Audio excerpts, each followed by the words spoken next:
بسم اللہ الرحمن الرحیم وبہ نستعین اما بعد۔ ایک مسئلہ یہ ہے، 12 ربیع الاول کو عید منانا، جشن منانا، جلوس وغیرہ نکالنا، نئے کپڑے پہننا اور اس دن کو عید کی طرح منانا، عید سمجھنا کیسا ہے؟ جواب یہ ہے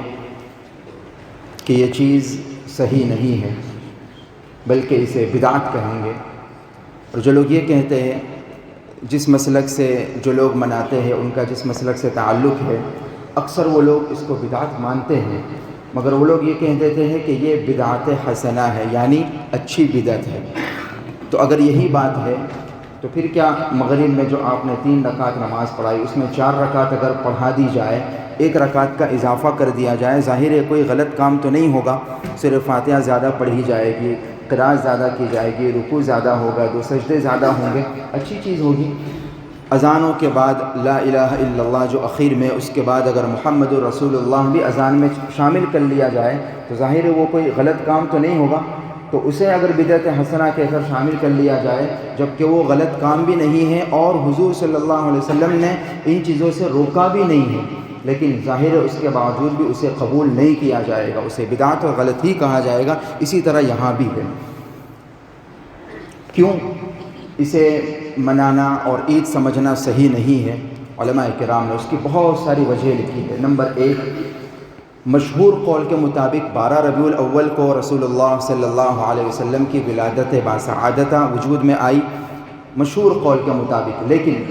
علماء محققین کے نزدیک، ائمہ مشرعین کے نزدیک راجح اور تحقیقی قول یہ ہے کہ ولادت باسعادت 12 ربیع الاول کو نہیں بلکہ 8 یا 9 ربیع الاول کو ہی، سید سلیمان ندوی رحمۃ اللہ علیہ نے اور دیگر محققین نے اسی تاریخ کو 9 ربیع الاول کو راجح قرار دیا ہے، 12 کو نہیں۔ نمبر 2،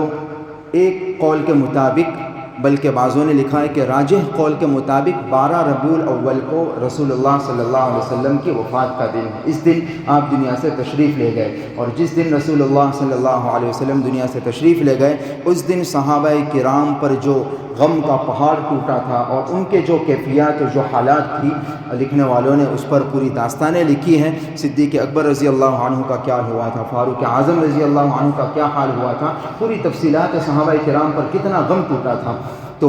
اس دن میں، وفات والے دن میں تہوار منانا، عید منانا، خوشی منانا، یہ کیسی عجیب بات ہے۔ نمبر 3، اگر یہ مان لیا جائے کہ چلو 12 ہی کے دن رسول اللہ صلی اللہ علیہ وسلم کی ولادت ہوئی ہے، اسی دن آپ پیدا ہوئے ہیں، دنیا میں تشریف لائے ہیں، تب بھی بات یہ ہے کہ کسی کا جنم دن منانا، کسی کی ولادت کے دن جشن منانا، برتھ ڈے منانا، یہ اسلام کا طریقہ نہیں ہے، یہ اسلام کا طریقہ نہیں ہے، غیروں کا طریقہ ہے۔ عیسائیوں نے اپنے پیغمبر حضرت عیسیٰ علیہ السلام کا برتھ ڈے منایا، کرسمس کے نام سے آج بھی وہ مناتے ہیں۔ اسی طرح اور دیگر جو مذاہب والے ہیں، ان کے یہاں بھی ان کے جو بڑے سمجھے جاتے ہیں، ان کے جنم دن وہ لوگ مناتے ہیں۔ اسلام میں جنم دن منانے کا تصور نہیں ہے۔ آقا نے فرمایا کہ من تشبہ بقوم فہو منہم، جو جس قوم کا طریقہ اپنائے گا، قیامت کے دن اس کا حشر بھی انہی لوگوں کے ساتھ ہوگا۔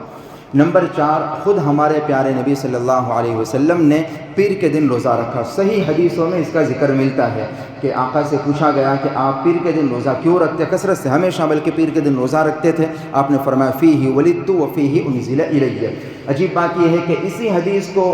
جو لوگ عید مناتے ہیں وہ اپنے جواز کے دلیل میں پیش کرتے ہیں۔ آقا نے اس دن روزہ رکھا اور خود فرمایا کہ اس دن میں پیدا ہوا، اس دن میری ولادت ہوئی ہے، آقا نے اس دن روزہ رکھا۔ ظاہر ہے روزے اور عید میں کوئی کنیکشن ہی نہیں ہے۔ عید الفطر کا 1 دن، عید الاضحیٰ کے 4 دن، یہ شریعت کی نگاہ میں پکی اور سچی عیدیں ہیں۔ ان 4 دنوں میں روزہ رکھنا بولو کیسا ہے؟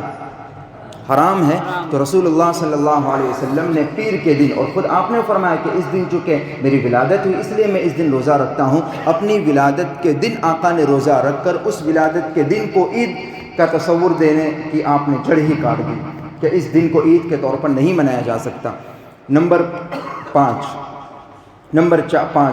ہماری جتنی بھی عیدیں ہیں، دونوں عیدیں، عید الفطر اور عید الاضحیٰ، یہ دن میں منائی جاتی ہے۔ عید فطر آپ دیکھیں، دن کے وقت میں نماز فجر کے بعد میں سب لوگ آتے ہیں، عید کی نماز ادا کی جاتی ہے، اور پھر عید کے دن ہی میں فجر کے وقت میں صبح میں دن کے وقت میں ساری چیزیں ہوتی ہیں۔ اسی طرح عید الاضحیٰ کا معاملہ بھی ہے، دن کے وقت میں جانور ذبح، اس لیے علماء اور فقہاء کرام نے رات کے وقت میں جانور ذبح کرنے سے منع بھی فرمایا ہے۔ تو رات کی اندھیری اور رات کی تاریکی عام طور سے انسانوں کو گناہوں کی طرف مائل کرتی ہے۔ مسلمانوں کے جو صحیح تہوار ہے عید الفطر اور عید الاضحیٰ، یہ دونوں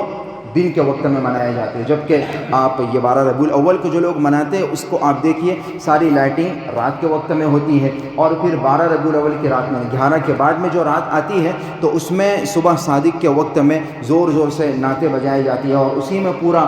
سب لوگ جمع ہوتے ہیں، اور باقاعدہ اس وقت میں جس وقت کے بارے میں کہا جاتا ہے کہ حضور کی ولادت ہوئی اس وقت میں باقاعدہ کیک کاٹا جاتا ہے، برتھ ڈے منائی جاتی ہے۔ تو یہ ساری چیزیں رات میں ہوتی ہے، جبکہ اسلام کا تصور یہ ہے کہ اسلام کے تہوار رات میں نہیں بلکہ دن میں۔ اور اگر آپ کے ذہنوں میں یہ بات آئے کہ پھر شب برات ہے، شب قدر ہے، تو یاد رکھیں وہ تہوار نہیں ہے، وہ تہوار کے طور پر نہیں منائے جاتے۔ آقا علیہ الصلوۃ والسلام اس کے تعلق سے بھی تعلیم، وہ تہوار نہیں، تہوار تو صرف دو ہے۔ نمبر 6، جتنے بھی تہوار ہوتے ہیں چاہے غیر مسلموں کے تہوار ہو، کرسمس ہو یا ہولی دھولیٹی ہو وغیرہ، یہ ساری چیزیں، اور مسلمانوں کے جزو تہوار عید، اس میں کسی قسم کا اختلاف نہیں ہوتا۔ جو تہوار ہوتے ہیں وہ ہر ایک کے نزدیک متفق علیہ ہوتے ہیں، مسلم ہوتے ہیں، سب اس کو مانتے ہیں، اس مذہب کے سارے لوگ اس کو مانتے ہیں۔ جبکہ اس عید کا آپ دیکھیں حال کہ ایک ہی ملک میں کچھ شہر والے مناتے ہیں، کچھ شہر والے نہیں مناتے، ایک ہی شہر میں کچھ علاقوں میں منایا جاتا ہے، کچھ علاقوں میں نہیں مناتے، ایک ہی علاقے میں ایک گلی میں ہے دوسری گلی میں نہیں ہے، ایک گلی میں کچھ گھروں میں ہے کچھ گھروں میں نہیں ہے۔ یہ اختلاف خود اس بات کی دلیل ہے کہ حقیقت میں یہ عید نہیں ہو سکتی۔ نمبر 7، حضرت عمر رضی اللہ تعالی عنہ کے زمانے میں جب نئے اسلامی کیلنڈر کی ابتدا ہوئی تو حضرت عمر رضی اللہ تعالی عنہ کو مشورہ بھی دیا گیا کہ نئے اسلامی سال کی شروعات آقا علیہ السلام کے ولادت والے سال سے کی جائے، لیکن آپ نے منع فرما دیا کہ اس میں غیروں کی مشابہت کی بو آتی ہے، اس لیے آپ نے آقا کی ولادت والے سال سے نئے اسلامی کیلنڈر کی ابتدا کرنے سے منع فرمایا۔ اور اس کی ابتدا کس سے فرمائی؟ ہجرت والے۔ حالانکہ ولادت کا مشورہ دیا گیا کہ آقا جس سال دنیا میں تشریف لائے وہ بڑا مبارک سال ہے، اس سال سے نئے سال کی اسلامی کیلنڈر کا آغاز کیا جائے، لیکن حضرت عمر رضی اللہ عنہ نے اس سے منع فرمایا کہ اس میں غیروں کی مشابہت کی بو ہے، اس لیے ہجرت سے اس کی ابتدا فرمائی۔ نمبر 8، اللہ تبارک و تعالیٰ نے قرآن کریم میں اشہر حرم کا ذکر فرمایا کہ منہا اربعۃ حرم، جب سے دنیا بنی ہے تب سے اللہ نے فرمایا کہ 4 مہینے اللہ کے نزدیک محترم ہیں۔ وہ 4 مہینوں میں ربیع الاول کا مہینہ نہیں ہے، خود آقا نے بالکل صحیح حدیث میں حجۃ الوداع کے موقع پر وہ 4 مہینے گنوائے،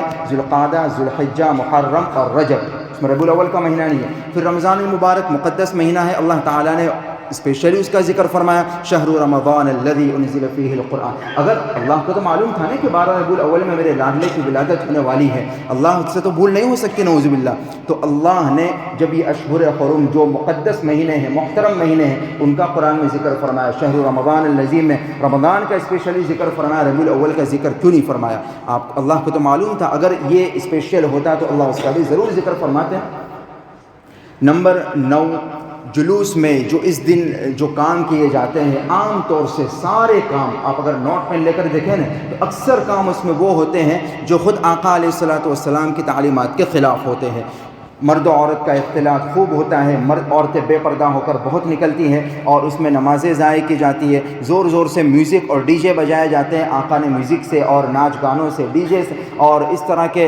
چیزوں سے آقا نے خود منع فرمایا، اس سے آپ خود بہت دور رہے ہیں، اور نمازیں اس میں ضائع کی جاتی ہیں۔ اس طرح کی بہت سارے خرافات آپ اگر ٹھنڈے دماغ سے سوچیں تو وہ ساری نظر آئے گی کہ جو آقا کی واضح تعلیمات سے، آقا نے جن کے بارے میں صاف صحیح حدیثوں میں منع فرمایا کہ یہ چیزیں نہیں کرنی چاہیے، وہ اکثر وہ ساری چیزیں اس میں کی جاتی ہے۔ نمبر 10، آخری سب سے مضبوط پوائنٹ یہ ہے کہ قرون مشہود لہا بالخیر، یعنی جن 3 زمانوں کے بارے میں آقا علیہ السلام نے خود فرمایا، خیر القرون قرنی ثم الذین یلونہم ثم الذین یلونہم، یہ 3 زمانوں کے بارے میں میرے آپ کے آقا نے خود فرمایا کہ یہ بہترین زمانے ہیں، میرا زمانہ، میرے بعد کے صحابہ کا زمانہ، تابعین کا زمانہ، یہ 3 زمانے سب سے بہترین زمانے ہیں، یہ 3 زمانے کے لوگ سب سے بہتر لوگ ہیں، ان 3 زمانوں میں جو بھی عمل ہوا وہ سب سے بہتر عمل ہے۔